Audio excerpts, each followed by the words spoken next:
Bonjour les amis, bienvenue pour cette vidéo FAQ. Pour commencer, bien entendu, je vous souhaite tous mes vœux pour cette nouvelle année. Dans cette vidéo, je vous ai posé des questions. Alors, je vous ai posé des questions vous demandant, je voulais faire une petite FAQ en fait pour les 100 000 abonnés. La chaîne vient de passer les 100 000 abonnés et il est coutume de poser quelques questions autour de la chaîne généralement, mais ça n'a pas vraiment été compris, c'est sûrement ma faute parce que j'ai pas été assez clair. Beaucoup m'ont posé des questions autour de la technique. Autour de la technique, comment peindre, comment faire ci, comment se déclarer la MDA, comment faire des questions pour lesquelles j'ai répondu 1000 fois ou que je continue à répondre dans toutes mes autres vidéos ou pendant mes lives, pendant toute l'année. Et donc là, 90% des questions tournaient autour plus des techniques, de comment devenir peintre, etc. etc. J'ai quand même bien entendu eu quelques questions et c'est avec plaisir que je vais y répondre aujourd'hui. Donc voilà, on va commencer. Alors c'est dans le désordre, j'ai pas retrié les questions parce que pourquoi pas. Voilà. Première question, quel est le tableau que tu as préféré peindre en 2021? Très intéressant, ça comme question. Il y a deux choses que j'ai adoré faire, c'est tous les Kyokure, j'en ai fait plusieurs. Ça a été vraiment très plaisant, beaucoup de plaisir sur cette technique que j'avais déjà plus ou moins découvert en 2020 suite à une erreur. Et je l'ai poussé un peu plus loin. La deuxième, vraiment, je pense que ça va être le coup de cœur, c'est Nozomi. Nozomi, c'est un grand, je vous le mets à l'écran ici, c'est un polyptyque qui est très grand. Et ce tableau, il est fidèle à ce que je fais depuis des années, sauf que j'ai rajouté un degré de profondeur, de choix de couleurs, des petits effets. La gamme chromatique est un peu différente également, mais on retrouve un peu l'état d'esprit de ce que j'ai pu faire à l'époque, dans pas mal de tableaux. Et j'étais particulièrement content du résultat de ce tableau. Il est déjà parti d'ailleurs, il est déjà parti. Voilà. Seconde question, au sujet de la chaîne, quelle partie est pour toi la plus fastidieuse dans l'ensemble? Je pense qu'on ne se rend pas forcément compte parce que vous avez l'impression que j'appuie sur un bouton, que je jette sur la chaîne YouTube et que c'est fini. Non, les vidéos ça se prépare, parfois ça peut s'écrire, moi j'écris pas forcément mes vidéos. Il faut la réfléchir, il faut savoir comment on va faire, il faut installer tout le matériel, l'éclairage. Et surtout, le plus long, je pense, pour moi le plus fastidieux, c'est le montage. Le montage vidéo, vous ne vous rendez pas compte, mais des fois vous voyez des petits sauts dans la vidéo et en fait j'enlève tous les blancs, toutes les hésitations. Quand je recommence, c'est très long, très fastidieux. Beaucoup plus long de monter une vidéo que de la tourner généralement. Et cette partie-là, je vous avoue que j'ai beau adorer tout gérer dans mon activité, là on parle pour l'activité de youtubeur. Depuis 2016, je fais au moins une vidéo par semaine. Je pense que sur mes 2 chaînes cumulées, on peut dire même 3 chaînes, j'ai dû dépasser, je dois pas être loin des 1000 vidéos. C'est possible que je les ai dépassées. Et forcément, oui, ça commence à, le montage vidéo commence un peu à m'épuiser. Mais c'est quelque chose que j'aime bien faire et si un jour je le fais en traînant les pieds, si je ne mets pas une bonne énergie, comme pour mes tableaux, hein. Si je ne mets pas une énergie en faisant mon montage, il viendra le temps de sous-traiter. C'est une suite logique, hein. Beaucoup de youtubeurs le font, et certains le font beaucoup plus tôt que moi. Là, moi, la chaîne a beau avoir passé le cap stratégique voilà, des 100 000 abonnés, je continue à monter mes vidéos. Voilà, pourquoi pas. Exposeras-tu cette année? Alors, je peux pas dire que j'exposerai parce que chaque année, je dis je vais exposer, j'ai pas assez exposé, je vais exposer, et je m'y tiens pas forcément. Et là, de plus, ce qui n'a pas aidé, c'est le contexte. Le contexte, c'est juste affreux. Aller exposer quelque part, porter un masque toute la journée, avoir beaucoup moins de personnes que d'habitude qui viennent aux événements parce qu'ils ont peur, hein, tout simplement. Ou alors ils trouvent ça contraignant, vu la crise sanitaire, ce que je peux comprendre. Et donc, vu que vous savez, et je vous le redis, je l'ai dit il y a 10 secondes, moi j'aime bien faire les choses dans une bonne énergie. Si j'y vais entrer dans les pieds, ou qu'il y a de la tristesse, ou qu'il y a un malaise, ça me donnera pas envie d'exposer, clairement.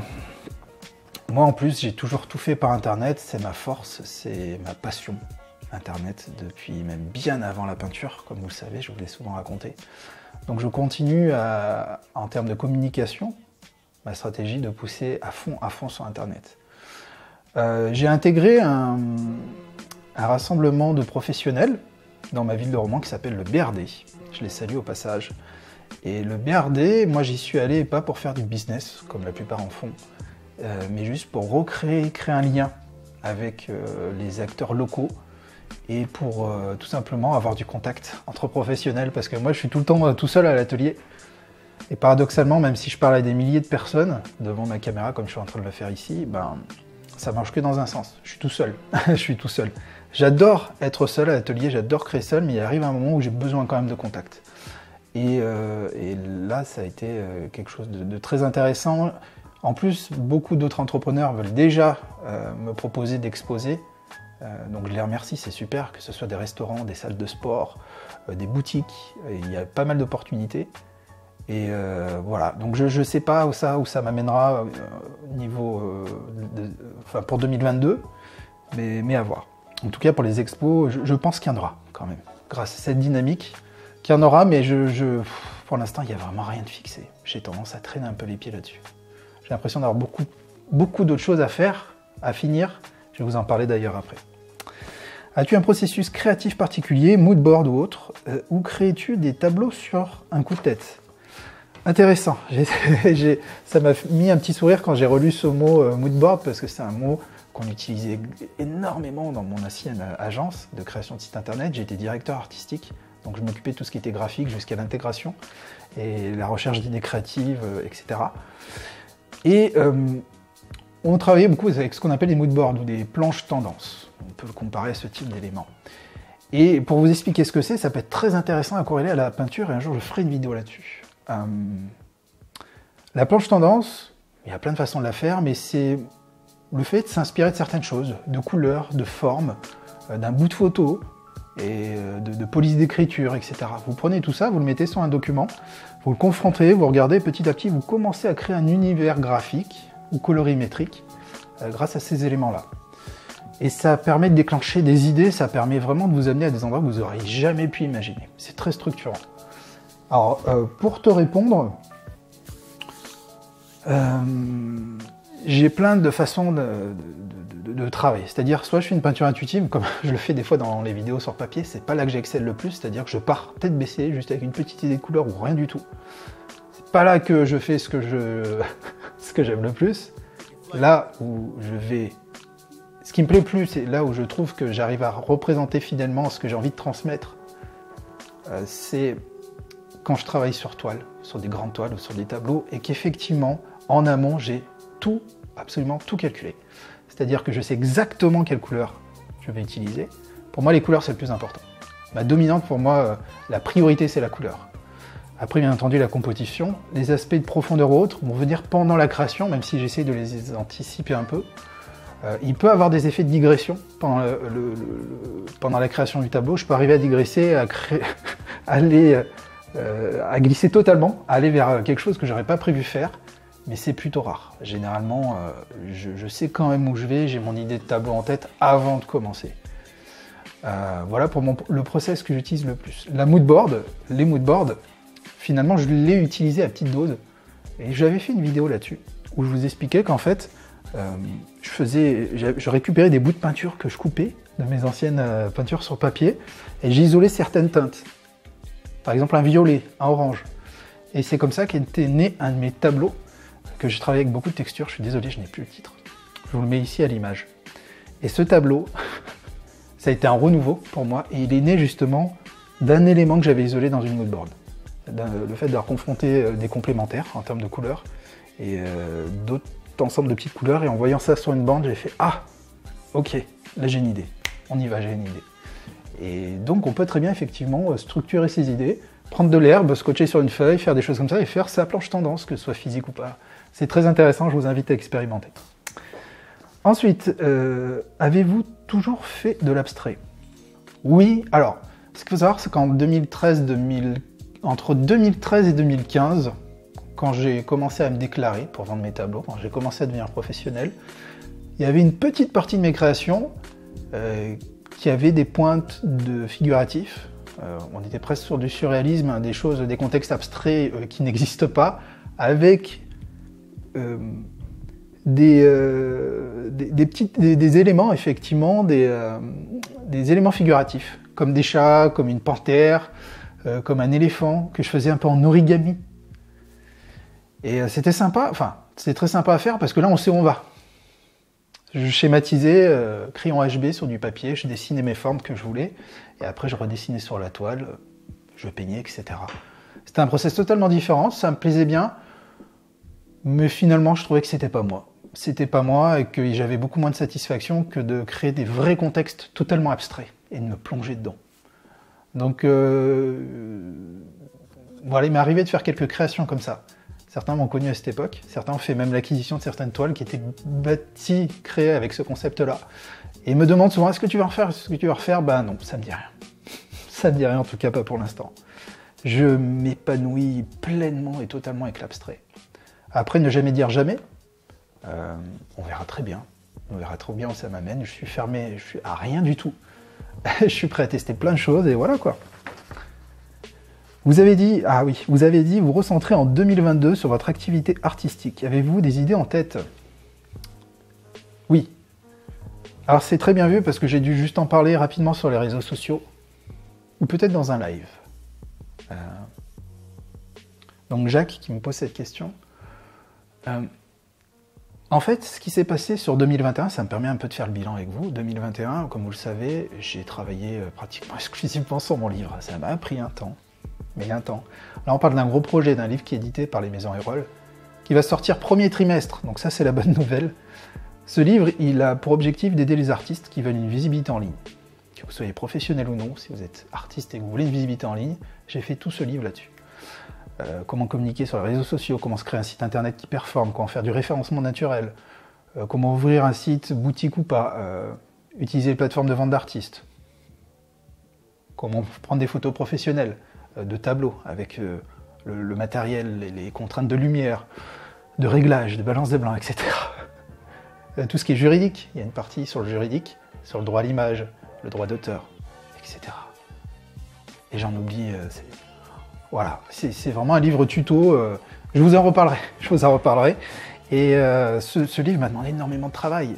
Déjà, il a fallu écrire le script, j'avais fait la moitié du chemin, et une fois écrit, les échanges avec les éditeurs, les artistes invités, parce qu'il y a plein d'artistes invités, dont Durix, je pense que vous connaissez. Ça, c'est ma petite fierté. Je suis très heureux qu'il ait accepté, ça a été dur, mais très heureux qu'il ait accepté d'intervenir au sein de cet ouvrage. Voilà. Bref, j'ai digressé. Oui, vous avez dit vous recentrez en 2022 sur votre activité artistique. Avez-vous des idées en tête? Oui, maintenant que mon livre il est fini, enfin, on voit le bout.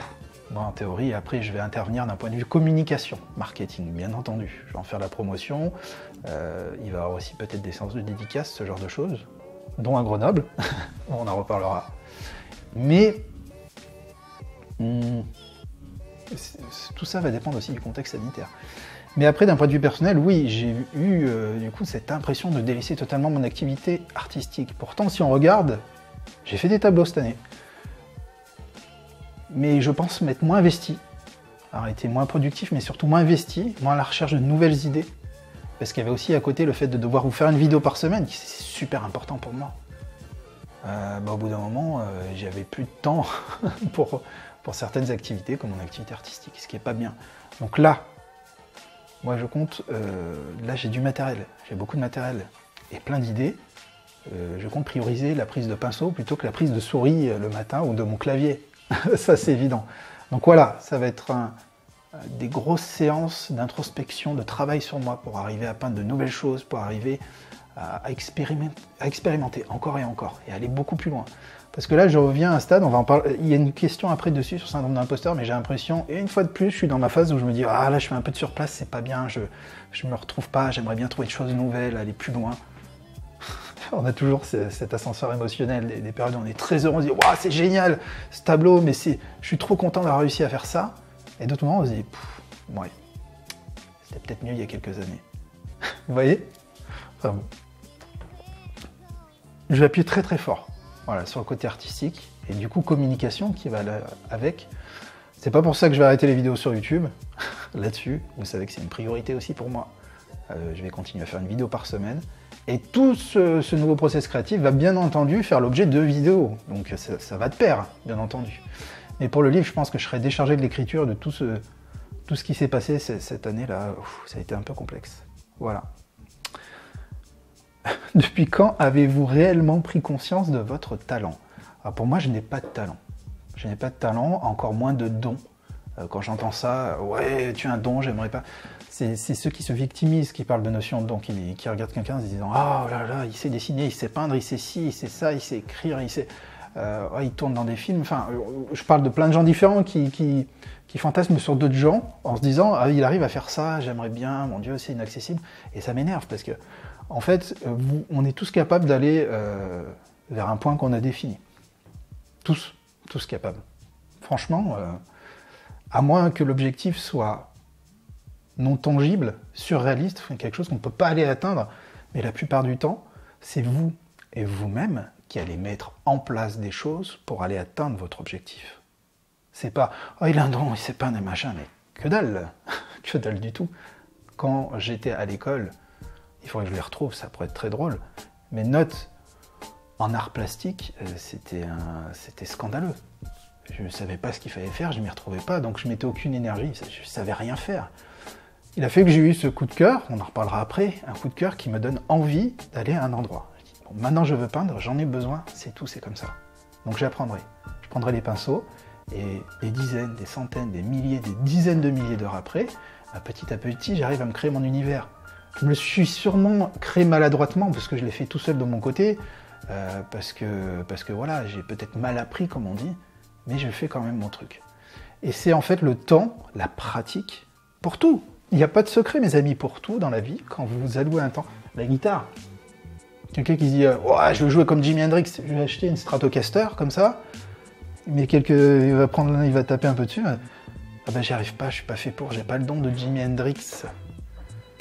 Jimi Hendrix, depuis que son père lui a acheté une guitare quand il était comme ça, hein, une guitare qui avait 3 cordes parce qu'il vient d'une famille très modeste, mais il n'a pas arrêté de gratter de la corde, de taper des accords, de jouer, jusqu'à arriver là où il est arrivé. Je pense que tout le monde est capable d'aller à un endroit. Des fois, ça devient frénétique parce qu'il faut qu'on mette énormément d'énergie, mais même ça prend toute la place. Mais c'est nous-mêmes et l'investissement qu'on va mettre dans un projet qui va faire toute la différence. Parce que si vous êtes passionné, si vous dites je veux aller à tel endroit, eh bien vous allez tout faire pour y aller. Il faut faire des tableaux, il faut faire de la communication. Ah ben je vais faire de la communication. Je déteste parler, c'est pas grave, je vais parler. Vous voyez, vous faites des choses, vous allez vous découvrir un super pouvoir et vous allez y aller. Mais bon, pour revenir sur la question, moi, à aucun moment j'ai pris conscience que j'avais un talent, parce que pour moi, j'avais pas de talent plus qu'un autre. Je fais juste mon truc. Je fais mon truc. Je le partage avec vous, je le fais de telle façon, avec Internet ou autre. D'accord ?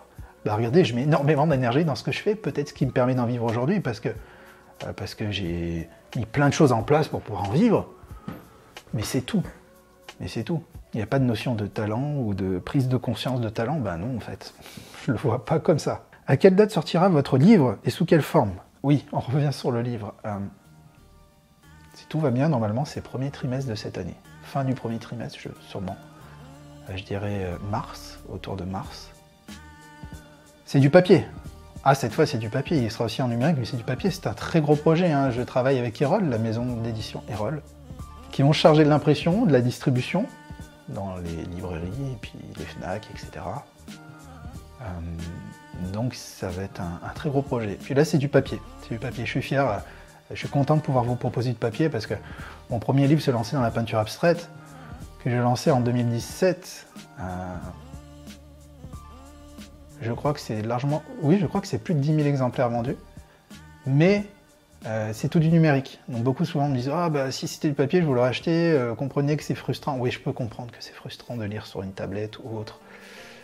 Ok, donc l'objectif c'était de pouvoir faire mon livre papier, et voilà, je suis très fier. Parce que c'était pas gagné. C'était pas gagné pour moi. Mais une fois de plus, moi je me voyais pas écrire, pourtant je l'ai fait. Je ne pensais pas qu'une maison d'édition accorderait la moindre importance à quelqu'un comme moi. Et pourtant, j'ai tout mis en place, j'ai mis le pied dans la porte, j'ai discuté, je me suis vendu en disant je peux faire ci, je peux faire ça. Voilà, et petit à petit, ça fait écho et les gens ressentent cette détermination. Et c'est comme ça que vous pouvez aller là où vous voulez aller. Je ne dis pas que c'est facile. Je dis pas que c'est facile, sortir de sa zone de confort, c'est jamais facile. Mais voilà, ça paye. Ça paye dans le sens où vous arriverez à être accompli, arriver là, vous aurez la fierté de vous dire, je l'ai fait, quoi. Que ça marche ou pas, je l'ai fait. Donc, vous voyez, je ressens souvent ce genre de choses parce que les amis, j'ai envie de vous motiver. Moi, ce que je supporte pas, c'est qu'en soirée, quelqu'un me dit oh, j'aurais bien aimé essayer de faire ça, mais moi, ce genre-là, je les secoue, j'ai envie de les secouer, de leur dire mais tout est possible. T'as tes deux bras, t'as tes deux jambes, tu peux réfléchir, tu peux. Vas-y, arrête de te trouver des excuses, fonce quoi. Et c'est pour tout comme ça.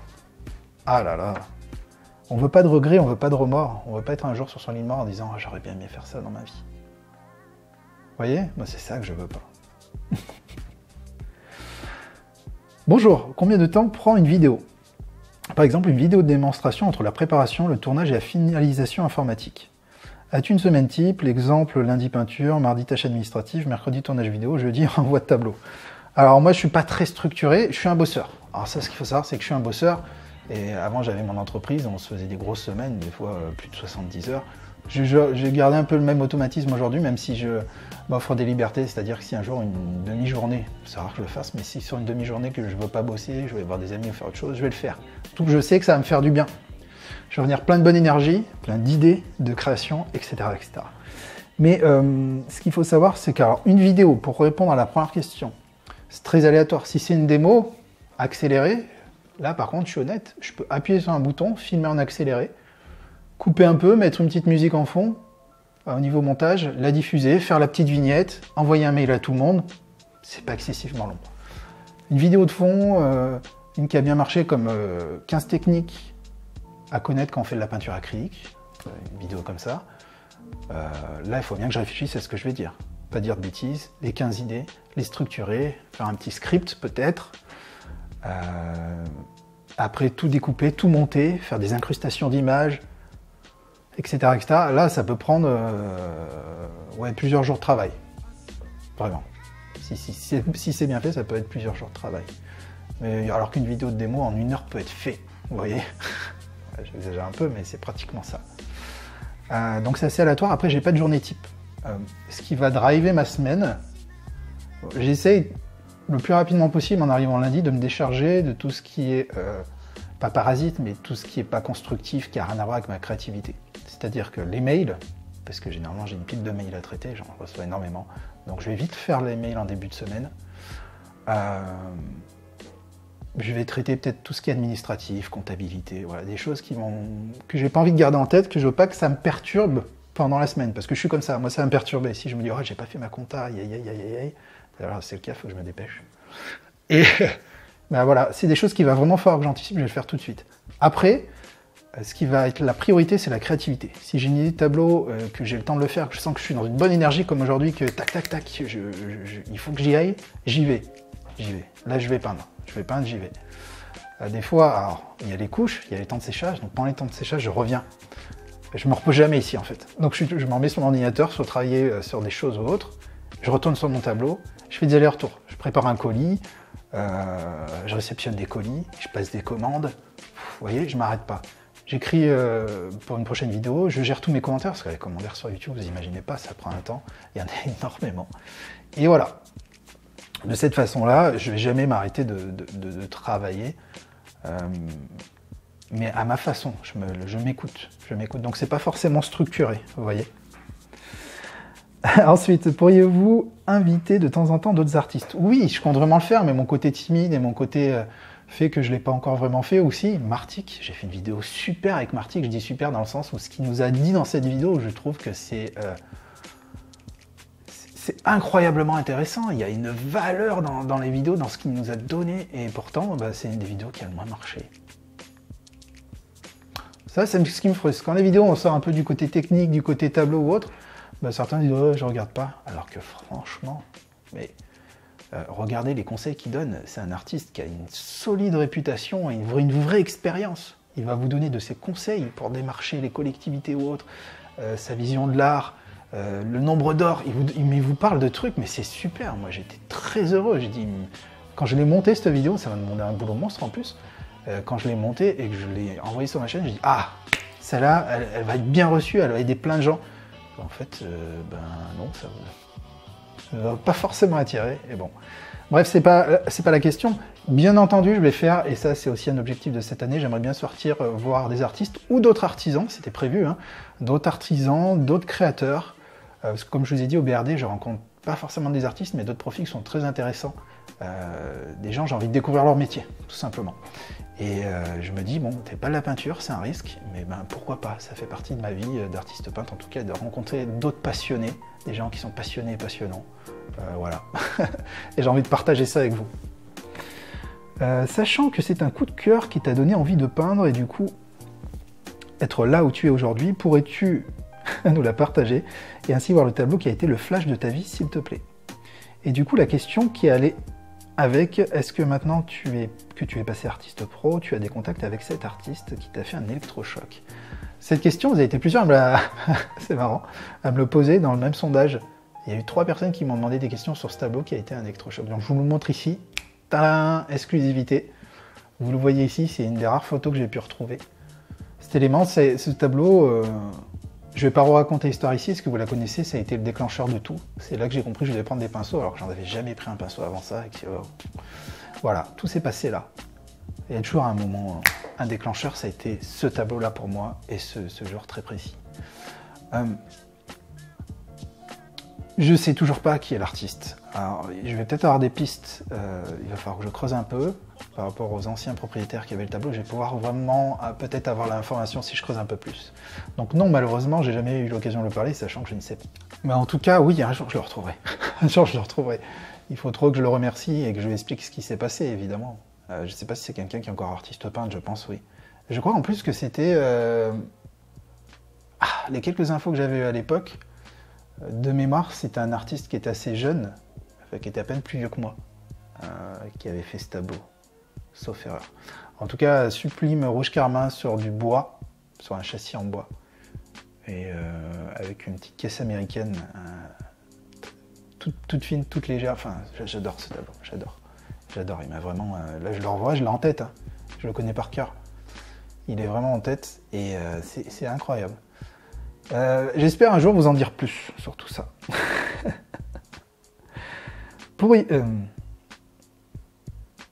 Je me demande quelle est ta relation avec le syndrome de l'imposteur. A-t-elle évolué avec les années? J'ai la vaine espoir qu'il s'amenuise avec le temps, les ventes, la notoriété. Bref, est-ce que ce sentiment s'estompe légèrement avec le temps? Je suis désolé de te dire que oui et non. Je pensais que moi, il était totalement parti. Mais en fait, le syndrome de l'imposteur, pour ceux qui ne connaissent pas, c'est quand, et ça arrive souvent quand on commence la peinture ou quelque chose d'artistique, on a l'impression qu'on n'a aucune légitimité dans ce qu'on est en train de faire. Donc on ne le montre pas, on le cache, on se dit non, moi je peux pas peindre, non, c'est pas pour moi, mon Dieu, je suis pas artiste peintre, non. Et on n'a pas envie, on se juge pas comme créatif, on se juge comme pas capable, comme pas légitime. Je pense que la légitimité, c'est vraiment le mot. Et du coup, on ne montre pas, on a tendance à cacher, et on se dit non, c'est pas pour moi, et donc beaucoup abandonnent leurs rêves comme ça. Commencent à peindre, ils mettent derrière un canapé, hein, vous connaissez mon histoire, hein, cachent leur tableau, et puis c'est dommage, quoi, c'est dommage. Il faut arriver à l'outrepasser.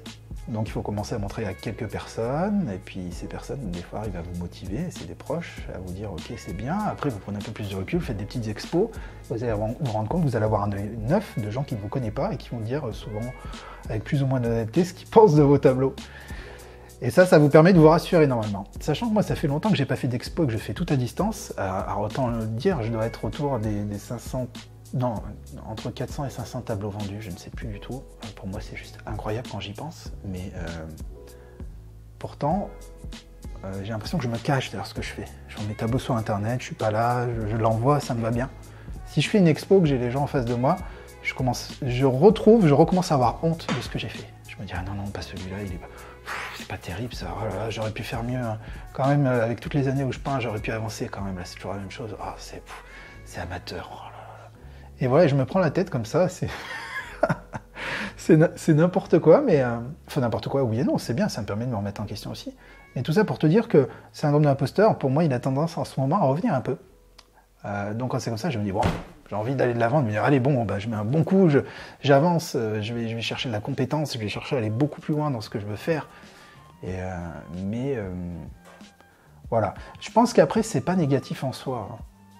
C'est bien un peu d'être comme ça aussi, de pas se la péter, si je peux dire ça comme ça, de pas être prétentieux, et de se remettre en question. C'est un bon moyen d'avancer. Je le dis toujours, pour moi, un artiste peintre, il ne faut pas qu'il se trouve. L'artiste peintre qui s'est trouvé, qui dit « Ah, bah, c'est mon truc, c'est ça.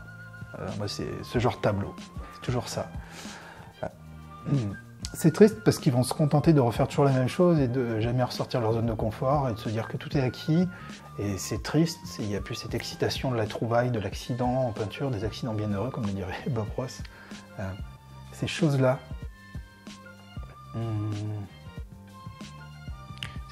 c'est pour ça qu'il ne faut jamais se trouver, je pense. Mais le syndrome de l'imposteur fait que des fois, ça nous remet un coup de boost, on se dit oh, non, je peux pas, donc allez, je me mets un coup de boost et puis voilà.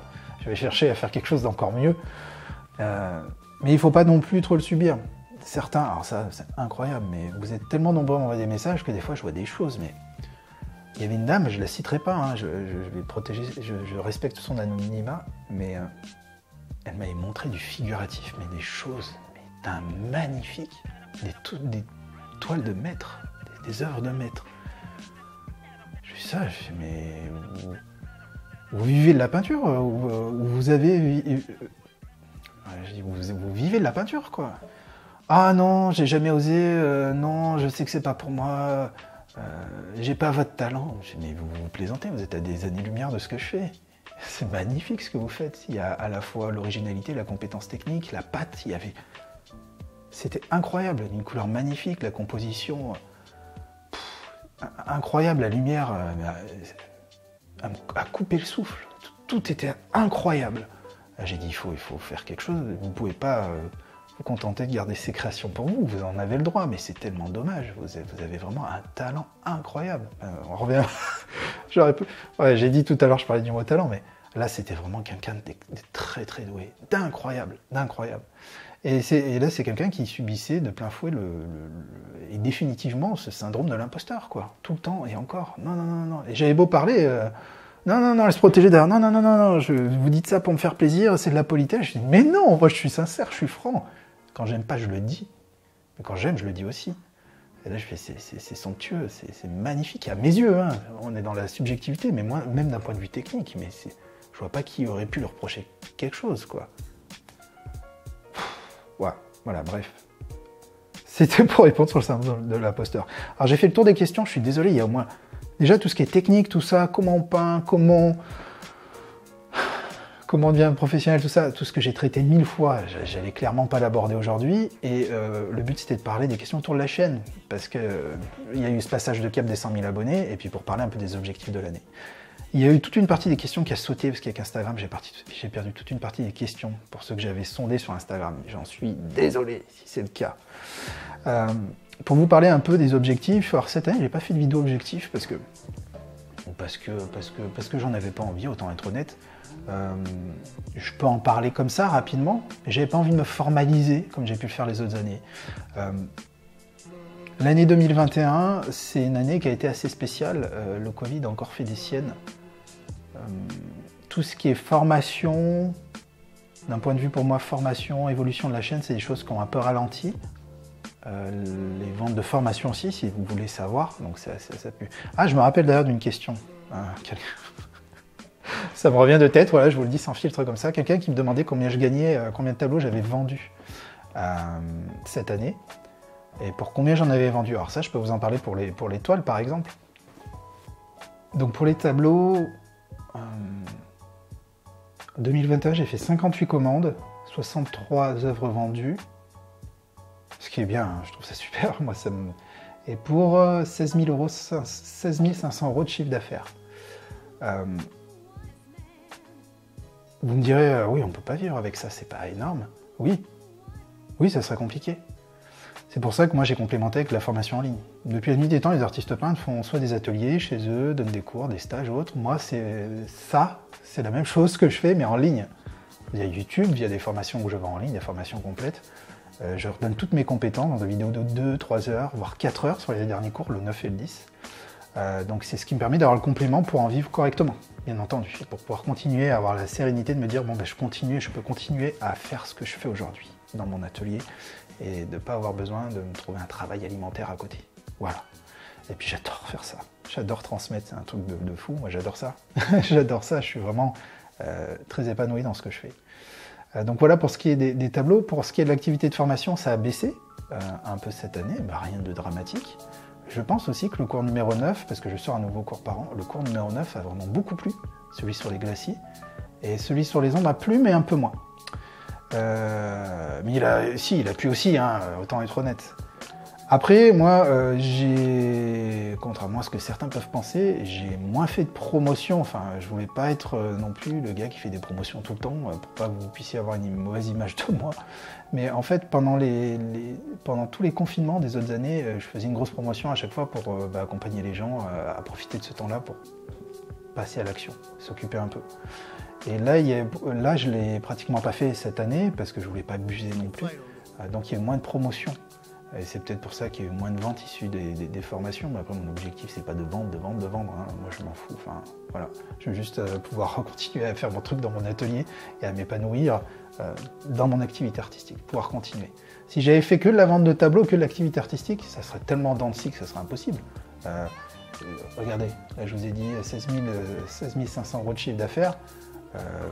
Comment ça se passe? Généralement, c'est le chiffre d'affaires. Donc, vous récupérez que la moitié. Grosso modo. Allez, on récupère 8 000 €. Voilà, compliqué. Il y a les charges aussi, que ce soit les charges de l'atelier, le matériel, les impôts, tout le tralala. Enfin, on va pas parler de ça, mais pour vivre d'une activité, il faut bien plus que ça. Et même en vivant très modestement. Voilà.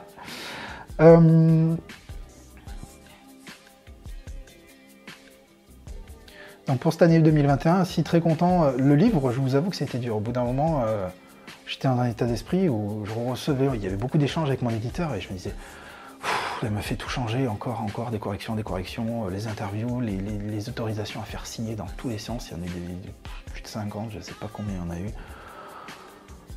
Compliqué. Et au bout d'un moment, je me dis, plus jamais je referai ça, mais plus jamais.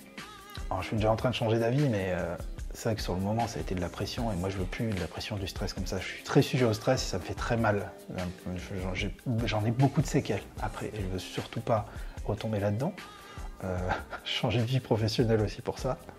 Donc du coup, ça a été un peu dur, le livre. C'est une super aventure, mais ça a été quand même un peu compliqué. Et cette frustration de ne pas peindre plus, de ne pas être trop focalisé sur mon activité artistique. La 2022, mes objectifs, je vous l'ai dit, activité artistique, je me focalise à fond dessus. Et aussi la sortie de mon livre, être attentif à la promotion de mon livre, à tout ce que... Je sais pas où ça va m'amener. En fait, la sortie de mon livre, c'est totalement nouveau pour moi, donc ça va être la surprise. Mais voilà, donc pas forcément d'objectifs tangibles, c'est juste que je veux m'éclater à continuer à peindre et à être beaucoup plus attentif à tout ça. Voilà, je suis désolé pour les questions que j'ai ratées, pour celles que je n'ai pas eues. Pour celles qui sont techniques, par contre, je vous ai expliqué pourquoi. Je ne les traite pas ici. Mais regardez, la vidéo a déjà été bien longue, alors que j'ai parlé que de questions qui gravitent autour de mon activité artistique ou de la chaîne. Donc voilà, pour les 100 000 abonnés, encore merci à vous, parce que c'est vous, c'est grâce à vous. Bien sûr, je crée du contenu chaque semaine, mais si vous avez décidé de me suivre, vous tous, donc c'est grâce à vous qu'on en est là. Je dis bien on, nous tous, je nous considère nous tous dans cette aventure. Et j'espère vraiment vous proposer le meilleur. J'ai peur de tourner en rond parfois quand je fais des vidéos et de refaire les mêmes choses. Donc j'espère vraiment que je pourrai aller plus loin et vous proposer des choses nouvelles. Voilà. En tout cas, j'espère que pour vous, dites-moi en commentaire vos objectifs, parce que vous avez peut-être des objectifs plus tangibles que les miens. Est-ce que vous avez décidé de passer à la peinture? Est-ce que vous avez décidé de devenir professionnel? Mettez-moi ça en commentaire. J'ai hâte de voir, vous, quels sont vos objectifs. Et voilà, mes amis. Si vous avez aimé ce genre de vidéo FAQ, questions-réponses, alors je le fais déjà en live. Là, je parle technique. En live, je prends vos questions. Comment on fait un glacis, comment on fait ci, comment on fait ça. J'y réponds. J'y réponds quand je peux, sans forcément avoir une démonstration à vous montrer. Si vous avez d'autres questions que je n'ai pas traitées ici, qui ne sont pas techniques, n'hésitez pas en commentaire. Je pense que je les mettrai de côté. Et puis on pourrait très bien se refaire une FAQ, ou je pourrais en faire des sujets vidéo. Hein. Voilà, en toute simplicité.